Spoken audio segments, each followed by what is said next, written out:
আজকের এই অসম্ভব গরমে আমি আপনাদেরকে একটা মিক্সড ফ্রুট সাগো রেসিপি তৈরি করে দেখাচ্ছি। আমার লাগছে হচ্ছে আম, তালশাঁস আর আঙুর। আমি এই কটা ফ্রুট নিয়েছি, আপনারা চাইলে আরও কিছু ফ্রুটস অ্যাড করতে পারেন। আমি সাথে কিছু ড্রাই ফ্রুটসও নিয়েছি, আমন্ড আর কাজু। প্রথমে আমি আমটাকে ছাড়িয়ে একটা পাল্প বানিয়ে নেব। সাথে নিচ্ছি 2 চামচ চিনি। আমি 2 চামচ ইউজ করেছি, আপনি চাইলে বেশি ইউজ করতে পারেন।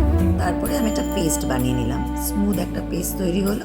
এই পেস্টটা আমি করছি একটা ম্যাঙ্গো জেলি তৈরি করবো বলে। তার জন্য আমি 2 কাপ জল নিলাম একটা পাত্রে, দিয়ে নিলাম আগার আগার পাউডার, সেটা 1 টিস্পুন নিলাম। নিয়ে জলটাকে ফুটতে দিলাম।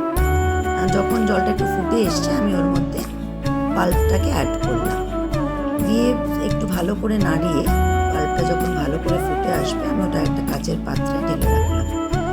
একটু ঠান্ডা হয়ে গেলে আমি ওটাকে রেফ্রিজারেট করব। আমি ওটাকে ফ্রিজারে দিয়ে দিলাম ঠান্ডা করার জন্য, যাতে জেলিটা ভালো করে ফর্ম হয়।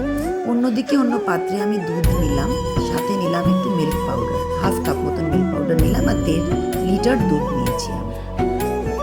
1.5 লিটার দুধে আমি 1/2 কাপ মিল্ক পাউডারটা দিয়ে দিলাম। আপনারা চাইলে আরেকটু বেশি ইউজ করতে পারেন। আমি 1/2 কাপ সুগার দিলাম। আপনারা চাইলে মিষ্টিটা আন্দাজ মতন দেবেন, আপনাদের যতটা মিষ্টি দরকার হয়। দিয়ে ভালো করে ওটাকে আমি স্টার করলাম, করে ফুটতে দিলাম। অন্য পাত্রে আমি জল নিলাম আন্দাজ মতন, নিয়ে আমি তার মধ্যে সাবুদানা দিয়ে দিলাম। সাবুদানাটা ভালো করে ফুটে গেলে, এটা ভালো করে ফুটলে আমি এটাকে নামিয়ে স্ট্রেন করে নেব। স্ট্রেন করে নিয়েছি, নিয়ে আমি ওর মধ্যে ঠান্ডা জল দিয়ে দিলাম।